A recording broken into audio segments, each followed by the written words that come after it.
Hello, everybody, and welcome to another Queer Book Rec.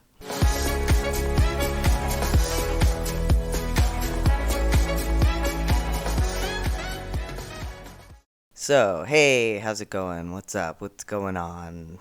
What's up? So, for those of you who don't follow me on Twitter, unfortunately, I had some less than great news yesterday.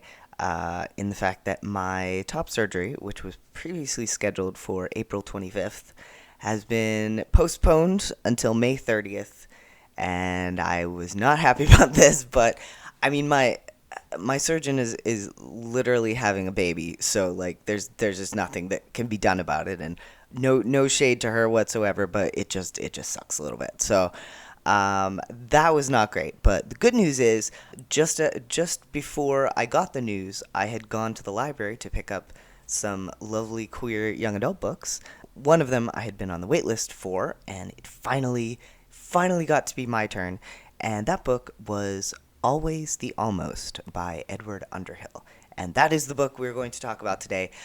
And I do have some longer videos in the works right now. Well, one longer video in the works right now. But I wanted to talk about this while it was still fresh in my mind. So here we are. All right. So Always the Almost. Here's the library version. I've been looking forward to reading this for a while because I'm always up for the queer trans rom-com or rom-dram kind of book, and that is what this is. So let me tell you a little bit about it. So this book is about a young trans guy named Miles. I want to say he's 16, and he is a brilliant pianist. So he's been competing in this huge piano competition like every year for a while now, and he always ends up getting second place. He's always almost the winner. And his rival, my collar is doing weird things. So his rival is this really kind of shitty guy named Cameron, and so Miles is just determined to beat him. Okay, so that's one side of the plot. The other side is that Miles has just recently come out as a trans guy, and before that he was in a long-term relationship with this jock football bro named Shane. And they were going strong. They loved each other. But then after Miles came out, his boyfriend was like, I don't think I want to date a guy, and so they broke up. So we start the story right around New Year's Eve, or maybe even right on New Year's Eve. I think we start. Yeah. So we start the story with Miles on New Year's Eve, and when the clock strikes midnight, he makes resolutions for the new year. And his first resolution is that he's going to prove to Shane, his ex-boyfriend, that he is still the same person and they should continue going out. So number 2, he's going to beat his rival and win the piano competition. Okay, so right off the bat, we know these are his goals. This is what he wants to do. So the main plot, we see Miles starting down the road of trying to win back Shane and win the piano competition with a new piano teacher, who at first seems very intimidating but turns out to just be awesome. Like, his piano teacher is fantastic. I love her. But as things go on, enter Eric, the new kid at school. Eric has just moved to the area from, I want to say this is set in Wisconsin. Am I remembering that correctly? I think it takes place in Wisconsin. And Eric has just moved from Washington, Seattle, I believe.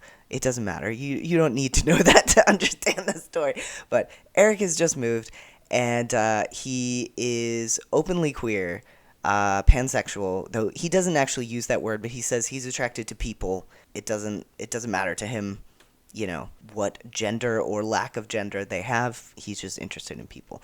So Eric is an artist, and Miles and Eric happen upon each other when they both go to the empty auditorium.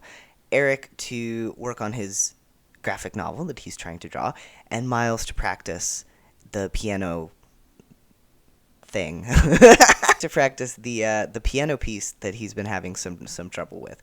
So at first, Miles is like, what is this guy doing in here? I need time alone to practice. But it turns out to be kind of a comfortable arrangement. Like he's like, oh, actually, this is kind of nice. We're both working on stuff, and like I can chat, and so long story short, you know where this is going. Miles and Eric end up really hitting it off, and there's a flame of romance there. But at the same time, Miles is still kind of hung up on Shane, and there's a lot going on there. So basically, like, this book has a lot of interesting plot points, a lot of things going on. You also have I wouldn't call it a subplot, but like the running plot of Miles dealing with other people dealing with his transness. So, like, for the most part, his friends are totally cool with it. He has two very cool lesbian friends who are in a relationship together, but it's a little bit, they're going through some rocky times. And yeah, his friends are cool with it. Most people are gendering him correctly and calling him by the right name, but some people slip up. His parents, like his mom, is pretty cool with it, but is kind of weird about the fact that he's interested in guys as a guy. And his dad is described as being very much a feminist, and he's under the mistaken impression that the reason why Miles is transitioning is because he doesn't think he can accomplish everything he wants to as a girl, which of course is not the case. So the dad is having some problems, the mom is having some problems. Of course, Shane, the ex-boyfriend, is having some major problems with it. But it never gets to a level that is traumatic, if that makes sense. Like, if you remember, I talked about Stay Gold before. Did I have a video about? I didn't have a video dedicated to it. I want to say it was in one of the like 10 queer YA books or 40 queer YA books collections. But Stay Gold had like some seriously traumatizing stuff in it with regards to the main character being trans. And if you remember the Many Half-Lived Lives of Sam Sylvester, which I'm pointing to because it's on my bookshelf, it's a really good book. You should read it. But that also has some rather traumatic things that happen.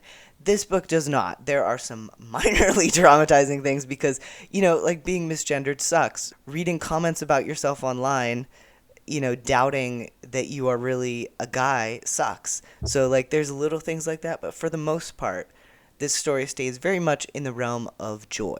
And I've really enjoyed that about it. And it's great to see, like, I mean, I love me, like, just a flat-out rom-com, but it's also nice that we have the piano stuff going on. We have figuring out your identity. We have, navigating who you are, making mistakes, owning up to those mistakes. It's just, there's a lot going on and it's all really good.